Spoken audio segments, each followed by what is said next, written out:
Hello,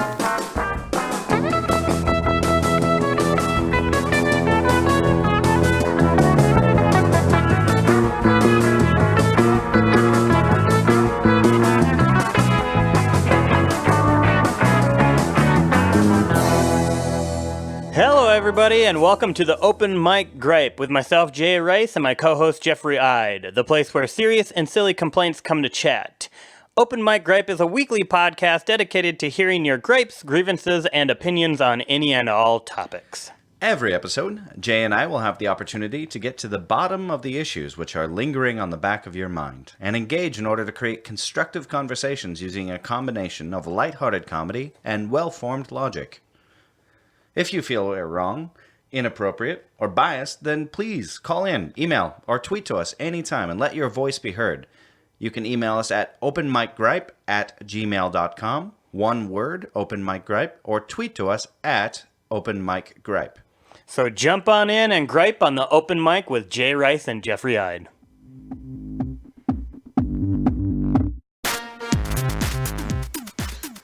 How you doing? Are you counting down? Let's do this. Let's do this. Yeah, hey Jeffrey! Hey! How you doing? Pretty good. Welcome back. I'm very interested to involve what I'm sure is going to be one of our most interesting guests. You're sure about that? Well, I mean, I could be disappointed, but I doubt it. Okay. Everyone, not a nice way to intro people. I would like to introduce everyone to Angel, who is a nurse. Hi, everyone. Hello. Before we get to talk a little bit more about what you do, I would love to start us off, if that's all right, with a hypothetical question, which I like to ask. Yes. Are you ready, Jay? I think I am ready. Okay. Well, just to add a little bit of background to this was part of a Harvard morality quiz that it gave its students when it came to teaching philosophy about morality. Okay. And are you going to try to figure out if I'm a sociopath? well, that's a foregone conclusion. But... Yeah. Well, some guy at work told me that just out of the blue. He's like, "Well, you're a sociopath." Really? Oh yeah. Come on. No. All right. So this is a question which I've always liked. There are different. There are different versions of this. Okay. But here, since we're going to be talking today about the medical system, okay. I'd like to give this question to you, and feel free to chime in, Angel. All right. So, you are a brilliant transplant surgeon. Thank you. I know. You have 5 patients, each in need of a different organ, each of who will die without that organ. Unfortunately, there are no organs available to perform any of these 5 transplant operations. A healthy young traveler just passing through the city the doctor works in, comes in for a routine checkup. In the course of doing the checkup, the doctor discovers that his organs are compatible with all 5 of the dying patients. Suppose further that if the young man were to disappear, no one would suspect you. Mm-hmm. Do you support the morality of the doctor, being yourself in this case, to kill the tourist and provide his healthy organs to the 5 dying people to save their lives? Okay, so I'm the doctor... And you're asking me if I support my own morality of killing this. No, what I'm saying is, well, of course, if I already made this decision, of course I support it. I'll kill this guy. What would you do? Oh, okay. So now you're changing. All right. The question is, would you, in this situation, would you prefer to save the lives of 5 people on your operating table? What's the guy's name? I don't think that's part of the question. Well, it matters to me because if it's like a dumb name. Buford. His name is Buford. Buford? Yeah. Of all the names, sure, I'd kill that guy. You'd save 5 people? Yeah. I don't. Okay. Honestly, I probably I have to kill this guy. No, if the guy hasn't done anything to me, no, I'm not going to kill this guy. But if he has done something to you, well, then that guy's organs are going to save these 5 people's lives. Okay. Wait, did any of these 5 people do anything mean to me? You don't know any of them. Okay, but then no, I wouldn't kill the guy unless I had a personal vendetta. Oh would you do it ethically? Would I? Well, yeah. Okay, if I was gonna kill the guy, I guess. Would be the better. Like club to the back of the head. I mean, just a nice shot of potassium. Bam, done. I didn't know that was an option. Yeah. Okay, Really? well, this is the only way that I know how to humanely kill things. You put your thumb on the back of their neck, and then you jerk their tail really fast. Well, you would be welcome to attempt it. See how it goes for you. I used to raise snakes, so that's how you killed mice. Humanely, you put your thumb on the back of the neck, and then you jerk their tail real quick, and that's humanely. So Would be if that's the snapping way, their necks or what? yeah, Okay. that's how I'd kill that guy. Okay. Well, I mean, I'm sure he'd enjoy it more than you'd expect if you're yanking on his tail. But Angel, what would you do in that I situation? definitely would not sacrifice one life for other people. You'd know nothing about the other 5. Then you get into the questions of like who deserves to live and who doesn't. Mm-hmm. The real question here is whether you are entitled to kill anyone, which you are not. But Unless they isn't- did something against me. Well, isn't that passively allowing people to die when you have options? We're all gonna die. That's true. So we're all passively allowing each other to live and die. Okay. All right. Well, what if I said they were like lawyers for orphanages, or Well, they're lawyers. Then I'm letting that them was die. not a very good example. All right. Okay. So it seems like you both are on the side of Not killing the guy. not killing the guy. Okay. Yeah. So what does Harvard say about us? Well, actually, Harvard would say that it actually, what you said was very interesting. You asked what his name was, and people tend to go, depending on the way the question's asked, people will tend to save the greatest number of people unless there's really a human story behind it, unless there's a name behind it, in which case people prefer to passively allow others to die in order to not consciously and actively take someone's life. But when you're in a situation where you have to make a choice, one person or 5 people, almost always people are going to choose the one person. If you have to actively make a decision, it's the fewer lives. But if you have to passively make a decision, people are often going to let 5 people die as opposed to 1. Which is very interesting about how we construct priorities. We'd rather be passive about it. I think, did you just say that? Did you say that wrong? Okay, when you said whatever. I think you might have said the same thing for both of them. Oh, maybe I got my words mixed up. But I think I get what you're getting at, though. So Okay. But wait, actually, let's say it again. When it's an active decision, they would usually kill the guy to save the 5 lives. Right. So, for example, if you Yeah, I think you did say that. If you so the other example of this would be if you're on the train tracks and Just hanging out. you're on a train and the brakes are broken, but you can choose which track to put it on. And on one side there's 1 worker on the tracks, and on the other side there's 5 workers on the tracks. Oh. People will choose to go down yeah. the path of 1 worker Yes. as opposed to plowing 5 workers. But if you change that, if you had to for example, if you could stop the train by pushing a worker onto the tracks to save 5 people, people would not do anything. So okay, I get you. when it involves you actively making decisions, then people prefer to not do anything and just makes sense. allow the majority of people to die. It's interesting. Anyway, well, if you're a nurse, I suspect that you're never going to consciously kill someone in order to save people. Nope. Yeah. You took some kind of oath, right? Or is that just doctors? That's just doctors. Yeah, so she'd kill him, is what she said. I didn't like take that it. oath. But we're supposed to help doctors. Well, support Supposed to. doctors? You're supporting the Hippocratic Oath. Yes. Okay. So what, Angel, what do you do exactly? Well, I'm a nurse and I work in a cardiac telemetry unit, it's called. And oftentimes we get patients who have heart issues, congestive heart failure. They're in the middle of a heart attack, suspected heart attack after open heart surgery. They come to us. What else? After angiograms and Broken hearts. Yep. Yes. Well, and- broken heart disease is a yeah, real that thing. is that's a real thing. Yep, and It is. I think we've gotten some of those. Why do you think I said it? You keep looking at me like I don't know what I'm talking about. You thought you just made it sound like a idea joke. what I was talking about. We also get some lung people. those lung people, what are they, mouth breathers? Okay. Yep. So that's what I do. Okay.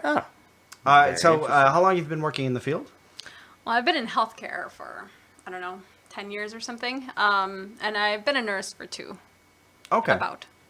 So you're well aware of some of the shortcomings and some of the strengths of working in the industry. Yes, Okay. I am. And what kind of... So in this show, we want to create an open platform for you to be able to gripe about something, but hopefully enlighten the audience as well about some of the different aspects of whatever profession people are a part of that they might not otherwise be aware of. Okay. So I came prepared with a couple of gripes. All right. Just a few. What have you got for us? Well, the first one I have is tying reimbursement of hospitals to patient satisfaction surveys. In theory, they probably sound like a good idea. For those of you who are not familiar with patient satisfaction surveys, there is a committee called the Joint Commission, and it's an organization that's been around since about the 60s. And what it does is it provides certain accreditations that it gives to different types of healthcare facilities. And there is a lot of benefit tied to getting JCO accredited, is what it's called. Getting them monies. Yes, a lot of it is tied to reimbursement. Reimbursement from? Basically the government. Medicare and Medicaid Okay. provides a lot of the reimbursement for many of the patients that we have. You can imagine that a lot of people who have these chronic conditions are not in a condition to be working. So whether they are elderly or just, very sick people, they're not working. So a lot of their health care is Damn provided. sickos. A lot of their health care is covered by the government, by Medicare and Medicaid. And in order to get that reimbursement, you have to reach certain levels of standards that are put forth by JCO. Well, that sounds like a good thing, though. It does sound like a good thing. Oh, having standards does sound like a good thing. Yeah. I've got very low standards. So where's the gripe? What I want to know. So the gripe is that Nobody cares. healthcare is a little bit different. When you are a consumer of healthcare, it's a little different than, say, going to a restaurant or a 5-star hotel. Oftentimes, when you are in a hospital, it is an unpleasant experience just by its nature because you are sick, and a lot of the things that have to be done to you and for you are unpleasant in order to help you get better. So it's not necessarily a pleasant experience. And a lot of the trouble is, of course, that the consumers of healthcare are not very familiar with how the system works. You are familiar with how a hotel works, what you can expect. You are familiar with restaurants, good service, bad service. We use it daily, often. But if you end up in a hospital, oftentimes you are not familiar with how things work. So I'm a patient. I'm a patient in the hospital bed. I've got my little beeper. Your call button. My call button. And I call the nurse, and you are not there instantly. Fail. Right. You fail. That's it. You're a horrible nurse, and you do not get JCO. Exactly. And the problem with that can be, of course, people, especially when they're sick, they can be quite self-centered, and it can be difficult to explain to them. Even when I'm not sick. Oh, we're not talking about me? Oh, okay. I can believe that. But it's called hard. you It can out. be hard to explain to from someone who, thinks they're quite sick that the reason I was not able to get into the room immediately was because I was busy taking care of someone who was a little more critical than them, whether it's doing chest compressions or whatever. I mean, healthcare, the way we prioritize our day, it may seem to you a big deal that, you didn't get hangnail. that you didn't get your hot meal at the same time, or that your nurse didn't, and of course people want to feel cared for. They want a nurse to, if you're scared and something serious is going on with you, you want your nurse to be able to stop there and take the time with you. But the reality of it is we can't always take that kind of time. I have a question for you. Sure. Do you find that maybe not even the patient so much is sometimes the issue, but the family of the patient? Oftentimes the family is the biggest trouble. I can Really? can believe Yes. that. In what actually. way? Because they're oftentimes worried about their Right. Loved ones. family member. They're scared. They're scared for their family member. They may want certain things for that family member that the family member themselves, the patient, does not want.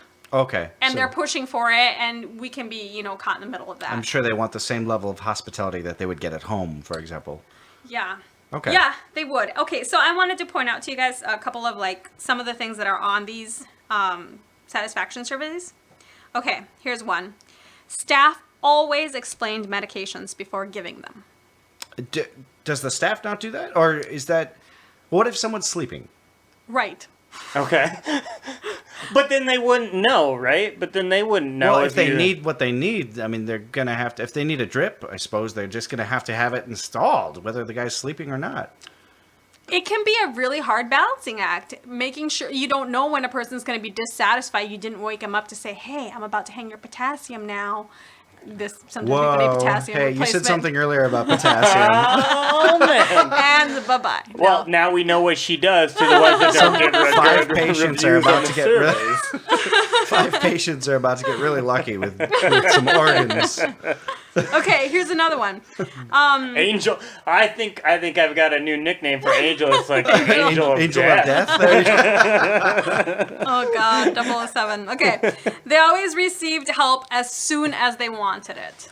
I That's could one. see how that's very subjective. Where Well, The doctors always communicated well. It can be difficult to explain to, doctors go to school for a really long time to have the knowledge that they have. It can be problematic to explain to someone what their condition is Right. and what needs to happen in a way that they understand concisely while you're making rounds. some people are idiots. I mean, you can't explain it to everybody, right? and some people are racist. Yeah. And a lot of the doctors in That's- this country are foreign. Yes, and yes. all it takes is one closed-minded person to be like, I can't understand a damn word he's saying. Yeah, I understand that. So, there's no way for, if I were to, I may have spent a lot of energy helping that person, Mm-hmm. but they could be dissatisfied because they perceived me to be, not there fast enough, Right. not caring enough, not, whatever it could be. Even though I'm doing something for them that oftentimes their own family members won't do for them. Right. Well, what family members are going to put a catheter in? Good family members.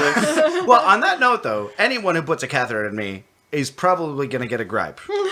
Because there's just no way to do that pleasantly. Well, and I would gripe if I had to put a catheter in you, so I think this is fair. Well, that's why you're not my family member. Okay, another gripe I have is the lack of responsibility that people take for their own health, and then they want a magic pill to fix it after years and years of self-neglect. Can you tell me more? Okay. Us more. A lot. No, just tell Jeffrey. I don't want to hear about this because that sounds like something I would do. People oftentimes end up in the hospital with heart problems because they have led an unhealthy lifestyle. Okay? I like how you're really trying to be PC about this. I can see it in your face. Well, I'm sure it's part of her job at some Yeah. level. She can't tell people like you done fucked up. Can I just say, does this have anything, maybe with people that are morbidly obese, Yes. where they haven't been doing exercise and healthy eating, Yeah. and it's put a strain on their heart. And I'm not saying that this is just morbidly obese people. I'm saying I realize that there are probably other people that have, but this is probably a good example in this country of people Right. It's that the are number not one taking. killer of Americans. We've been able to get rid of a lot of the other things that kill us, but as Americans, we can't seem to stop eating. We can't seem to the get American moving. dream. But we have such good deep fried shit. Yeah, it's true. It's and it America. takes a lot of self-discipline, but we're the land where we want, we're people that want an instant fix. And Thanks, Obama. There's a lot of there's a lot of just personal discipline involved in maintaining Right. your own health, and I just can't give you a magic pill that fixes it. Right. It took you years Well, to get that's- here, and it might take you some time to get all I mean, better. that's exactly why the diet pill industry is in business. Yes. There isn't a single diet pill that works, except for the one that had a tapeworm in it, and it worked. It just could kill you. But I mean, that's why it stays, because There people is- just want a quick fix. Yes. Because exercise, healthy eating is Right. very hard to do. Well, I mean, if you look at the takes work 20th out. century, if you look at medical history, and correct me if I'm wrong here, but a Oh, lot we of will. a lot of the thank you, Jay. A lot of the 20th century is full of instant fixes. I mean, we came up with medical breakthrough after medical breakthrough, from antibiotics to insulin to morphine to the penis pills. That were kind of one pill solutions, and we've come to expect that from medicine and science. The pill, right? I think I don't know what kind of treatments are popular for cancer these days, but it's multi-stage and multi-drug treatments. It sounds like, and it seems like people would be disappointed almost that there's not a simpler solution. Right. It's a frustration based on ignorance. Yeah, and when people think of penicillin, when that came out, that was the cure-all, right? But now we have things like antibiotic resistant bacteria because there isn't a cure-all, just for everything. Vaccinations were a great thing, and now people are turning away from that, but I don't, that's just a level assholes are turning away from it, a level that I don't even understand. Yeah, there aren't magic pills, and I think you brought up morphine before when we were speaking earlier. Pain meds, people, that can be another issue. People get really, really liking their pain meds. But it feels so good. And it can be more of a problem than a solution. Right. It should be, a temporary fix, to get you through surgery or whatever you're having, and then move on back to your happy, normal life, not one where you are dependent on pain meds. I only had morphine once. That was for a sore throat. What? Yeah. For a sore throat? Yeah.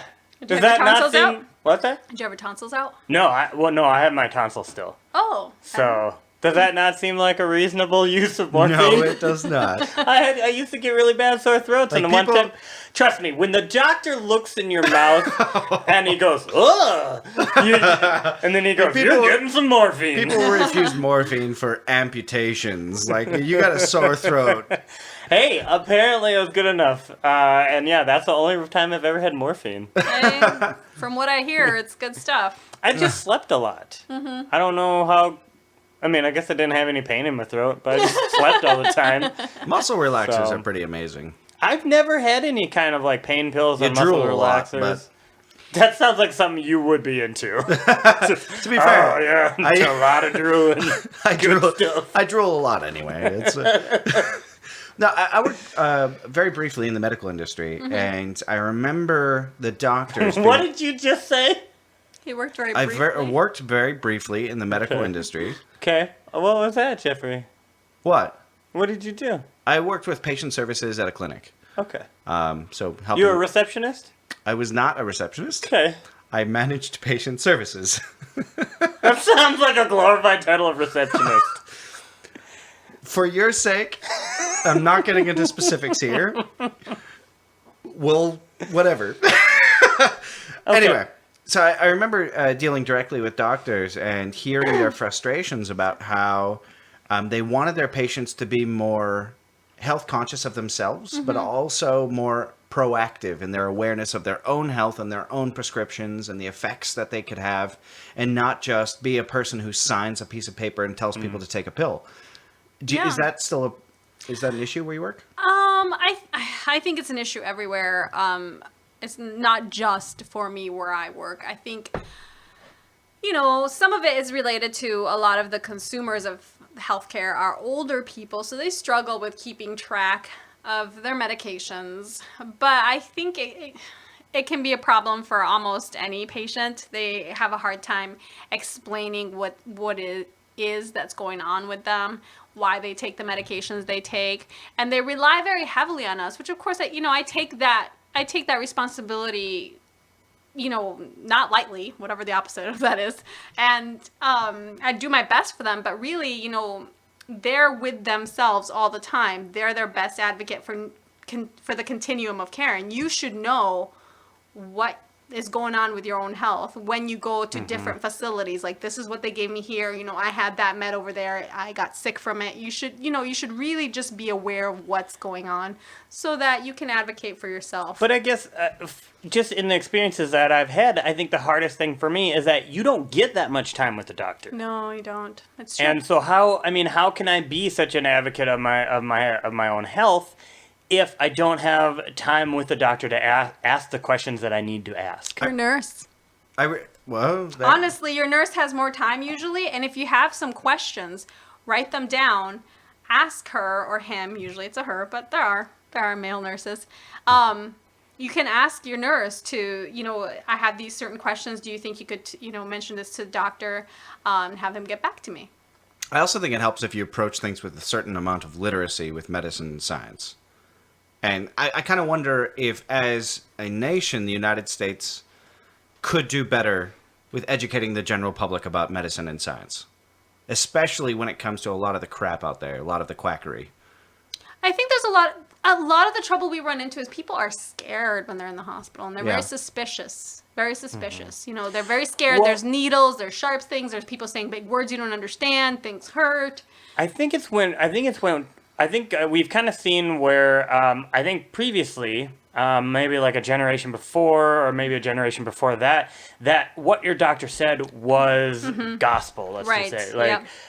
Is that you just went in and the doctor said this and that's what it was. You don't need to ask questions and whatnot. And I think we have kind of come around where more people are asking more questions. Unfortunately, I think maybe we're to a point, I think we probably went through that, and now maybe we're on the other side where people are like, well, my doctor doesn't know anything. I believe this because I've read an article about it, and now I don't need a vaccine. Yeah. Exactly. We have WebMD. I know that I have diphtheria. I don't understand it to some degree. Diphtheria, I don't even, by the way, is that a disease? It Yes. is. Okay. It is, yes. Yay, I get it. Could have been a style of I writing. don't pretend to know anything about plumbing in my house. If I need help with that, I'm going to call a plumber. Right. And, if he tells me what's up with it, I'm going to assume that he knows what he's talking about. Especially if he comes, well recommended and whatnot.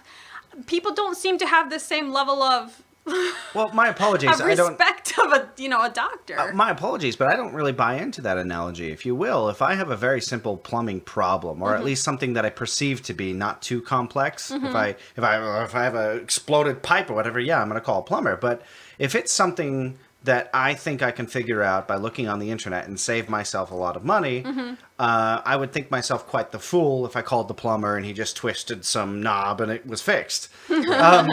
So on the same note, I want to not freak out about that weird lump when I could actually figure it out quite simply online. The problem is I think that people are quite psychosomatic. They tend to visualize symptoms and they become manifest.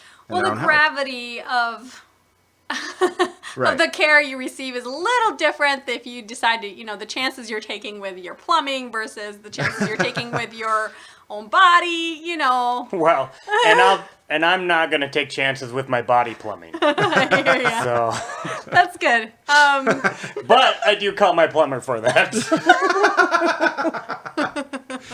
I love it that people are really using the internet, but I think that a lot of people don't understand what doctors are there for, that it's not exactly a science, but a practice. Right. And that no one doctor has the answers, and that you should take the humility of a doctor as a positive instead of figuring out, oh, they don't know what they're talking about, I don't trust them. Go ahead. Oh, sorry. No, Angel, you go right ahead. You are a guest. Oh, yes. I think back to, doctoring for yourself. There are some things that we do for ourselves. For example, like I get a cut. I'm just going to take care of it myself. There's some things that I can take care of myself at home, but there's some things that I need, are past my ability to handle, and I'm going to go to a doctor for. And that's, people aren't getting their yearly doctor appointments. Those are the things where you would discuss things like, I've got this weird bump, I don't know what it is, you think it's a big deal. Right. They can tell you there what that is. And I mean, I can go on and on about preventative healthcare, that people should really be going in and having a primary care physician just kind of, you get your car looked at. Why wouldn't you get your body looked at? And because I can change the oil myself. Is this another body plumbing analogy? I don't know, but I'm really turned on right now. There's so many conditions that if you just catch them early on, you prevent yourself a world of hurt down the line. Yeah. Whether it's just a mole that's changing to, something that seems like a benign symptom can actually be something worse, but you caught it early and you can take care of it before it becomes just a huge problem. It's funny. I don't have a primary physician, but yet I have a sleep doctor that I go to at least once a year. Really? Yeah. So I don't Really? actually, I have idiopathic hypersomnia. And so I constantly go in just for checkups with him, even if I'm not changing anything about my habits. Sure. Just to kind of keep in the conversation with him, just to kind of keep on top of this and see if there is anything that we can be doing or anything that can be changing. Yet I don't have a primary physician.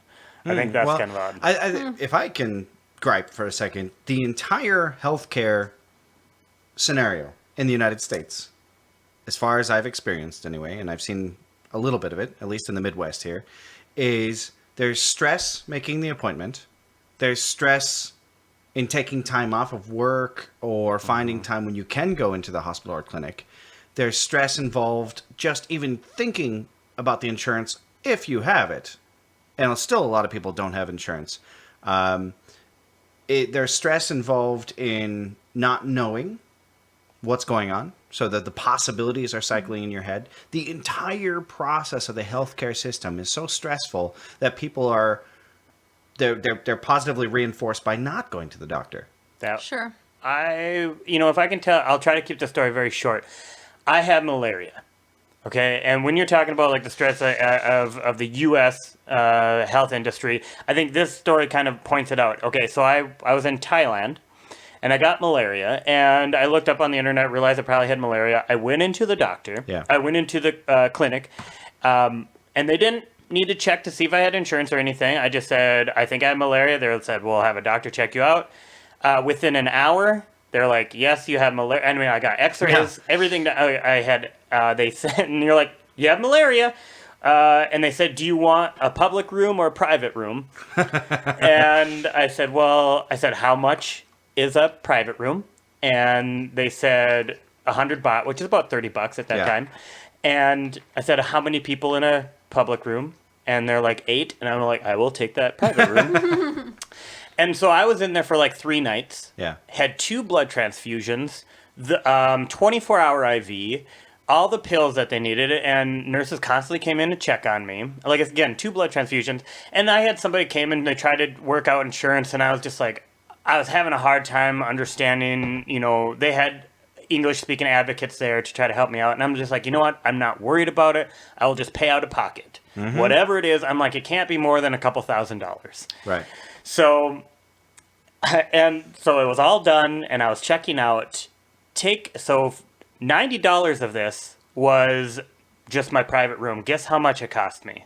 2 blood transfusions, 24-hour IV, and all the pills and everything, medicine.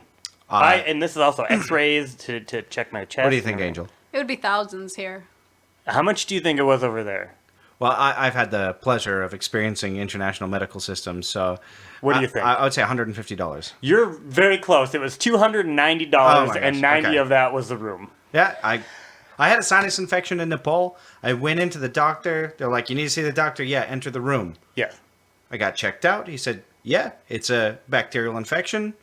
I will. Here's a prescription for the antibiotics. It was $9 to see the doctor. Another $8 for the medicine. Yeah. I'm out of there within an hour and a half, and I have what I need. Now, here's the other part of the story that bothered me. So then I was living in LA at the time, and I went to the UCLA, so I went to the teaching hospital, and I said, they said, just make sure that it's dormant, that it's not active in your system anymore. So I just said, I called them, made an appointment, said, I have malaria. Yeah. I just need blood work done. Okay? Then I get there. And the entry nurse, or whatever you want to call them, the person that I speak to right away, and she says, so you think you have malaria? No, I have malaria. I just need blood work done. I go into the room. The first nurse, so you think you have malaria? No, I have malaria. I just need blood work done. Well, you can understand, though. You can understand that no, they I don't can't, want but then the next one, then the student doctor comes in, goes, so you think you have malaria? No, now at this point I'm getting angry because I'm like, why am I telling everybody the same fucking thing? Sure. Why, when I went into and told the registrar nurse, why didn't she relay this information, or why isn't this on my chart that I have malaria and I just need blood work done? So then, of course, the student doctor left, and guess what the fucking regular doctor said? So you think you have malaria. You motherfuckers. I have malaria, and I just need blood work done. And then she was like, oh, okay, we'll get that done. Yeah. Okay, that experience, $350. Well, think of all the time you wasted of those people. Exactly. But so, Well, I understand that, in any medical system, you need to be able to approach things to independently verify it. And I understand that. But at the same time, that's not very considerate of you or your time. well, and just thinking of what I went through in like the hospital, say 2 Right. blood transfusions and all of that, and that cost like $200. In France, I went to the hospital. They did not ask for insurance. They basically said, you're going to have to pay out of pocket for this because you're not covered by our national health program. And I said, well, I'll do what I can. Like, well, you'll get most of it back. But you're going to have to pay out of pocket. It's going to be like $120 Oh, goodness. goodness. for a doctor's visit and medicine afterwards. Yeah. It was amazing. And I got it back. I got it all back. They sent it to me. Incredible. Yeah. I don't know. I didn't build the system. I'm just a part of the machine, and I'm in it, and it's frustrating one. And I do sympathize with patients. I do. I just feel like a lot of the processes are less than ideal, and I think the patient satisfaction surveys are part of it. Okay. Did you say that you actually found a part of this survey, or? I think so. I haven't ever done the survey myself. I remember looking at a template in nursing school, but I don't remember all the questions. There's just a few questions on here. Their doctors always communicated well. They were given information about what to do during their recovery at home. The nurses always communicated well. Their pain was always well controlled. Wow. How can you be so... Staff always explained medicines before giving them. Their room and bathroom were always clean, and the area around their room was always quiet at night. Always quiet at night at a hospital. Their stay deserved an overall rating of 9 or 10 on a scale of 0 to 10. They always received help as soon as they wanted it. Well, with such high standards, you're going to get a lot of no's. And you get, I think it's the 10s that matter. Anything, 9 or 10. I think anything below that is like... You get punished for anything below that. I think so. Is it just like if you get consistent bad results, or do you get docked if you get less, one example? I'm not sure. Luckily, I am not to worry about that. Right. The administrative people take care of that, and I just worry about my patients. You know what? I have a survey for you. Oh, okay. I found the Joint Commission trivia quiz. And I would like to see if you can answer Probably not. any of these questions. I have a cheat sheet for this. She had no idea I was going to spring this on her, Okay, but I happened all to find right, I'll do this my when I was best. trying to help find that patient survey. Which early 20th century healthcare leader proposed the end result system of hospital standardization? Wow. I'll give you 3 choices. Florence Nightingale, Ernest Codman, or Gregory House.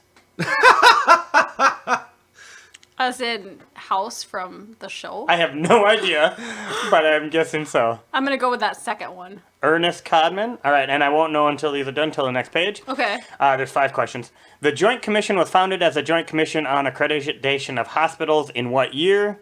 1651, 1851, or 1951? 1951. Okay. This is such a...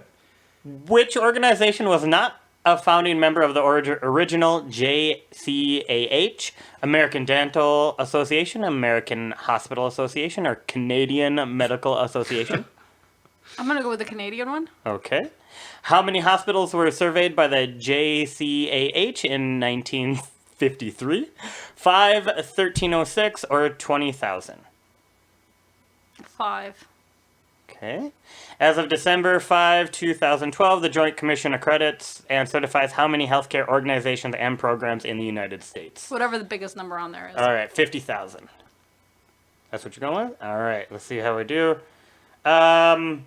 That doesn't I sound can't good. remember what you put. Okay. Oh, It was Gregory House, you were wasn't it? okay. Actually, the correct answers were Ernest Codman. That's what you picked. Yeah. Joint Commission, 1951. You are correct. You were not correct about Canada. It was actually the American Dental Association. I was going back and forth on that. How many hospitals were surveyed? 5. You were correct about that. And you were wrong about the last one. How many it certifies? It's less than 20,000. Okay. As of December 5th, 2012. 50,000 seems a little high, but Wow, what a self-filleting test that is. Like, on a scale from 1 to 10, how awesome are we? Now, That's actually good. I mean, you knew a lot. For me, just springing that on you, you having no idea that I was going to give you that test. You actually did pretty well for it. I have random knowledge. if I can pick your brain for a second. Sure. As a skeptic about a lot of different issues, one thing that has been on my brain a lot recently is America's growing obsession with alternative medicines. Oh, yes. And Oh, pseudoscience. Well, I mean, as a healthcare practitioner, not a is that correct to say, Sure, why practitioner? not? Yeah, Okay. yeah. How do you feel about these? Well, I can only speak for myself. There are so many healthcare professionals who are people of faith. And they do very good work, and they are very Wait, professional. what are they doing in hospitals then? Then God can just cure them. Look at this. I don't know. I guess. That's cheating. It's cheating if God cures you? Oh, no, it's cheating to go into the hospital. Well, you don't even need to talk to a doctor if you can pray. No, you pray and God cures you. Patients That's how can pray. it works. You cut out the middleman. Yeah. You know, I like there's that. there's so many things tied to healthcare and religion and faith. Oh gosh, I remember in nursing school I was told a story of when they were. Are you guys familiar with Jehovah's Witnesses? Oh Yes. yes. Do you know that they do not take blood transfusions? They do not. Yes. We were presented I with have this a little question. tie in me, as I told you guys. Yeah. We were presented with this ethical question. What do you do if an underage child, an underage person, is brought to the ER or to your facility by their parents, and their parents Call social services. refuse a blood transfusion, but the underage person wants the blood transfusion? Ooh. That's actually a really good That's question. a really good question. You kill the parents and give them the blood transfusion. I'm sure they We were match. presented with this question in nursing school, and all of us said, like, there's got to be some way to get the blood transfusion to this kid. Right. And You'd have to take it to a judge, I assume. how is there time for that? Yeah, that's... How is there time for that? It's tricky. I won't tell you the story, but it didn't have a happy ending. The story that we were told. Your hands are tied then.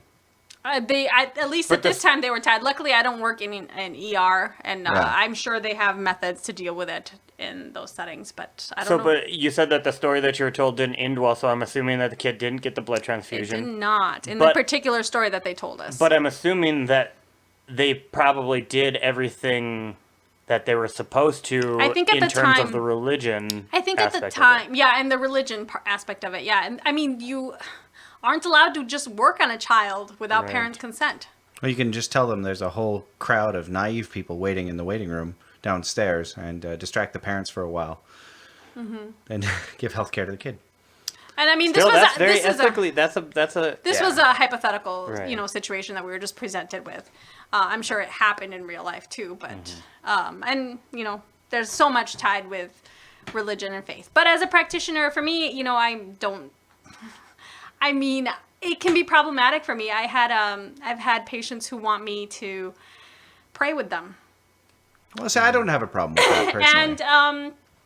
and you are, if the person asks you to pray with them, you are allowed to do that. But wait. I am not a person of faith, so this is for me. I step out of my own belief system and think of myself as someone who is here to help this person get through a difficult time. So I have held someone's hand and prayed with them, even though I believe none of it. Okay, but if there is a God and an atheist prays to them, I think that God's going to kill that person. I just think they're going to be like, you don't believe in me and now you're faking it for the person? Dead. I'm pretty much screwed. I'm just saying, angel So- of death. No, you're probably killing more people. Yeah. It's Jeffrey's trouble. It's troublesome, and there's Yeah. people who believe, very strongly in certain homeopathic things.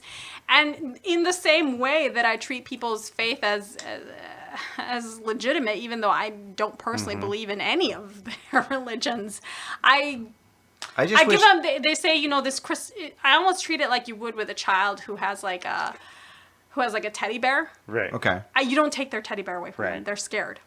Right. No, I like the way. I like wouldn't want looking at to it that way. rain on someone's parade or anything, but I also there's some part of me that wants to have a giant poster, above the main hall of a hospital that says the universe doesn't care what you believe. I'm just really happy that here in the States there's not very much of the pseudoscience and the alternative medicine wrapped up in the actual healthcare system like there is in the UK, Sure. where you have homeopathy and acupuncture and chiropractic as part of the national health system. Oh. I'm glad that for the most part it's separate here, but I've noticed that a lot of doctors... Is there... I think it's more integrated than you think. You can find... Can you find... When I was looking for... when I was actually looking for primary physician... Yeah. What is it? You can be an MD or an O... I don't know. It's like, MDs it's is basically what I the same... work with. What's that? MDs is what I work with. I don't know what the others are. It's the same thing as a doctor, but it's an orthopathic... it's another title, but it's Okay. the same level as a doctor, but there's also... They get the exact same accreditation. You're not talking about nurse practitioner. No. I'm not talking about nurse practitioner. You guys have a conversation. I'll look it up. Well, Okay. okay. There's medical doctors, and then there's... Well... I don't know. Oh, okay.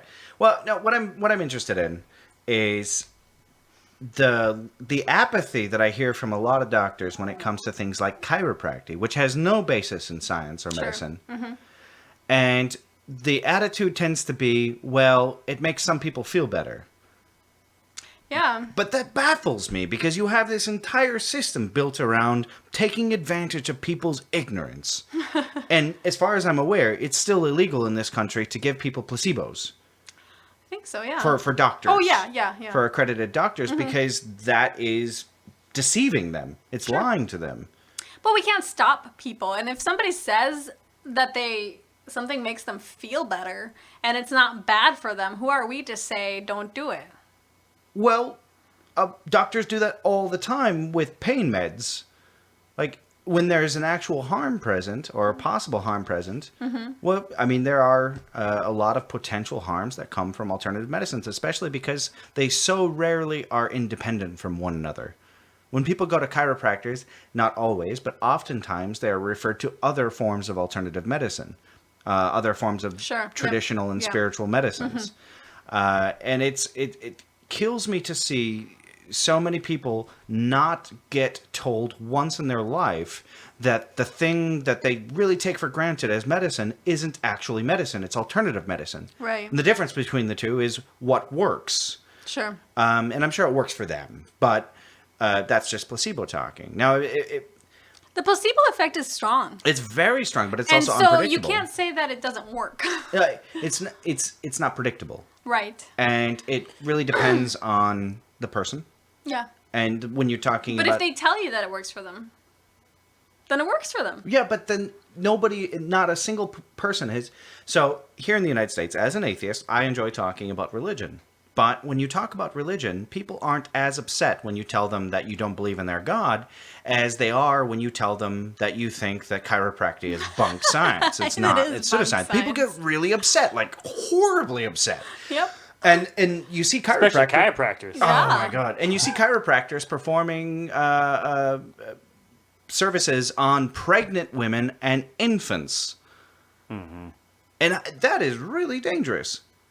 So once in someone's life, I just like a doctor to say, that's not actual medicine, but if it makes you feel good, I can't tell you not to do it. I'm not sure that there aren't doctors who do that. I know some doctors who are extremely blunt to the point, and they'll just put it right out there. Really? Yeah, it's a bunch. Okay. It's a bunch of baloney, and I don't believe in it. But you go ahead and do it. I I mean, just- I've heard doctors say things just like that. Okay. About various methods, but it's all up to the doctor what they want to do. Right. And, as a nurse, as long as it's not harmful to the patient. And a lot of times if people are doing these things on the side, it's important for you to know. And if you're criticizing them about it, Right. they won't tell you about it. I understand. Right. That makes So sense. you have to be able to be a safe place for people to tell you about all the weird things they do. Right.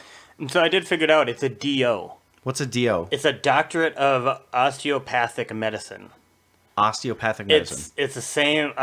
In many hospitals, it's considered the exact same thing as an MD. And this is what it says. I found this on differencebetween.net. All right. An MD is likely to treat illnesses and injuries with the traditional medicines and treatment options. A DO is more likely to use a literal hands-on approach, as the overall idea is to initiate the body's natural ability to heal itself through musculoskeletal manipulation. The DO avoids the practice of prescribing medications and other invasive treatments unless it is absolutely necessary. It sounds good-natured, but... Now, let me say that when I was looking for a primary physician, the doctor, or the hospital I was looking at, there were 4 people. No, sorry. There were 4. One was a nurse practitioner. One was MD. The other 2 were DOs. It scares me that there's a difference. And that's what I was looking at. And honestly, although I am a skeptic and I don't necessarily believe it, like one specialized in kind of acupuncture, another one specialized in the use of checking out your diet, and a lot of checking out your diet. Dietitians, then. But they're a DO. And the only reason because why... dietitians are actually science-based. Yeah. Thank you. Don't insult dietitians, please.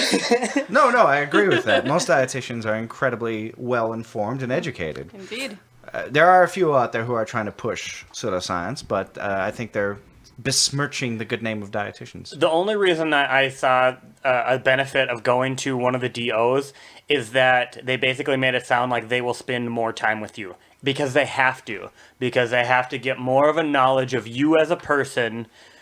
And they can't, because they're not going to just prescribe you a drug. So they have to understand everything. They need about to, you. because the placebo effect is dependent upon contact between people. I mean, that's part of the national health system in the UK. That was one of the big reasons why homeopathy was allowed, is because when you go to a doctor, you might have 5-10 minutes with that doctor. When you go to a homeopathist, you're going to have a straight hour sitting down and talking about your concerns in life. And that's the only benefit that I saw of going. No, obviously I didn't pick any of these people. Although if I was going to, I was really leaning towards the MD.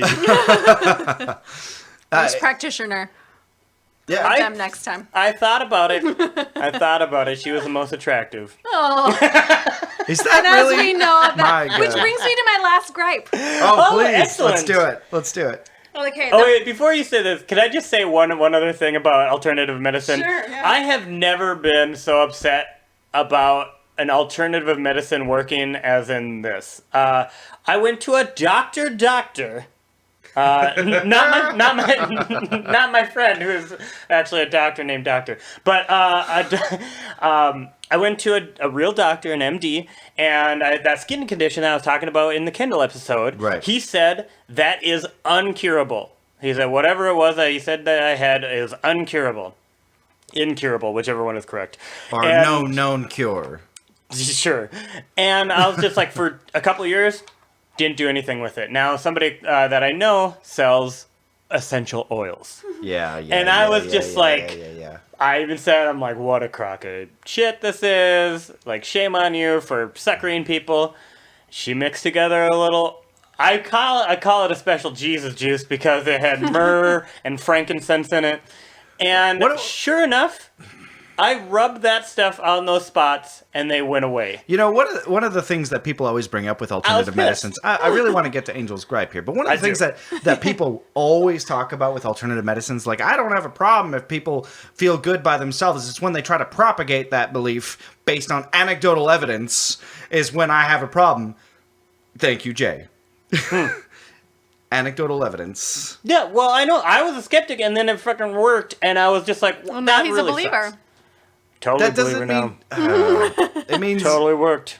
Yeah, I'm sure. I'm all in. Well, listen, what matters is I'm happy crystals. you're healthy, right? But don't talk about this on the podcast like it's known It's a known. Are you endorsing people- it now? Everybody go out and buy essential oils. Oh my God. Skip your doctors. They don't Jay know is- anything. Because I went back to that doctor. I went back to that same doctor and told him this, and he's just like, "Oh, I must have said this instead of that." Oh. And trust me, I wrote down what he said it was, and he didn't say that then the second time. And that's what, what a crock of shit that he would try to talk his way out of this, too. And he's the MD. Right, but what you're doing is you're finding the weakness of a system that we all have. And you're saying because of that weakness, the other thing must be correct. And that is just a crock of crap. Yeah, because my doctor is an idiot. Well, because then that go doctor find was an another idiot. doctor. Essential oils, man. All right, so Angel, please get on with your last Okay, so grip. back to your good-looking nurse practitioner. Last thing that I have to gripe about is the perception of nurses in society. So, okay. Oh, kind of like how you talked, how you said her, even though there are male nurses. There are male nurses. They are a small percentage. I don't think they even make up half. Maybe like 30%. We should look that up. I don't know. I like the way that you're saying it. They sound insignificant. They're insignificant. Well, it's rare. It's a profession that's female dominated, and there aren't a lot of those. That pay well anyway. Is that because of society's impression of nurses, or is that because of the way the system is built? Because it's the only place a pretty face can get a job. There's a blank expression on my face right now. You're smiling. Angel is not. Horrible. Nurses. Okay, so nursing in the United States is, mostly female dominated, and I find that people have these really antiquated ideas about how nursing works. So oftentimes they think that doctors are our bosses Right. when they are not. They're actually our coworkers. Okay. In a hospital setting, unless you're working for a doctor in his private practice, you're not his employee. We all work at the hospital together. The doctor writes orders within his scope of practice for me to implement. And I cannot implement those orders. He has to, because he has had the proper training for that. Doctors don't do my work. I don't think they know how to, I don't know. I've never seen a doctor give a shot. They probably can. I mean, some of them must. The urologist can place catheters.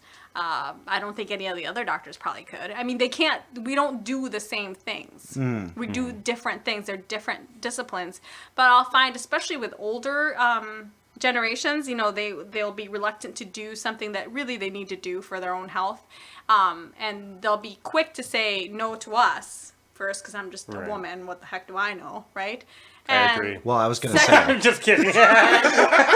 And secondly, I'm just kidding.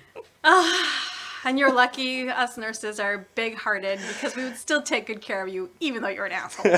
Would you say you're patient? Patient.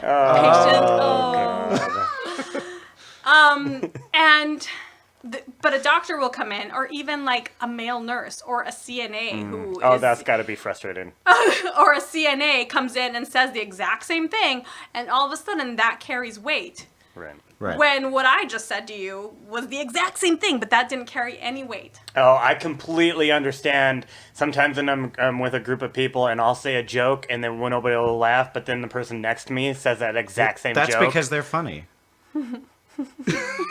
I think people have heard the podcast. I think people have heard the podcast. They can make their own decisions. Okay. Listen, Jay, you can't be a doctor if you don't have any patience.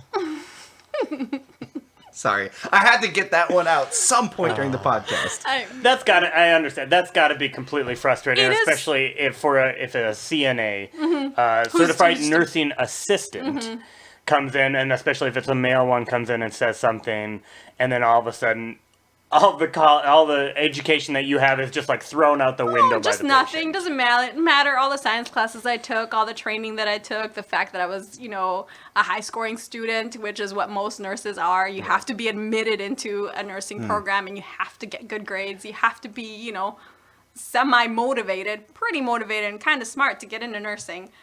That's, all nurses are, it's because it's a female-dominated field, there's so much chauvinism involved with it, too. Like, I hear people say, like, the worst things, like, even that stupid Eminem song about he's going to be in the nursing home slapping nurses' asses. Haha, really funny, right? But I'm the person who's going to be holding your hand when you're dying of cancer. Treat me with some goddamn respect. You know what I mean? I can applaud to that. Yeah, and I think actually on that note, I mean, Wow. I actually think that's a important thing to say. Go ahead and say it again, listeners, One more in case time. you didn't hear it. I'm going to be the person holding your hand when you're dying of cancer. So- Treat me with some goddamn respect. Yes, so fucking Wow. treat your nurses right and listen to what they have to say. Yes. Thank you, Angel, so much for being on the show today. Yes. I really appreciate it. I think that's a great way to end this. So you know what? Today we've talked a lot about the healthcare system and some of the issues that we have with alternative medicine. Go out, buy your essential oils. So of course, Jeffrey and Bullshit! So of course, Jeffrey and I would like to thank you for joining us and listening to the Open Mic Gripe, the place where serious and silly complaints come to chat. We'll be bringing you new episodes every week, and we encourage everyone to participate by sending your gripes, grievances, and opinions to openmicgripe@gmail.com or tweet to us at openmicgripe, and be sure to share us with your friends. Yes, absolutely. And we want to say thank you to Angel, the nurse, for coming out and joining us. We really hope you enjoyed this episode. And if you didn't, check us out next week when we will be discussing your gripe.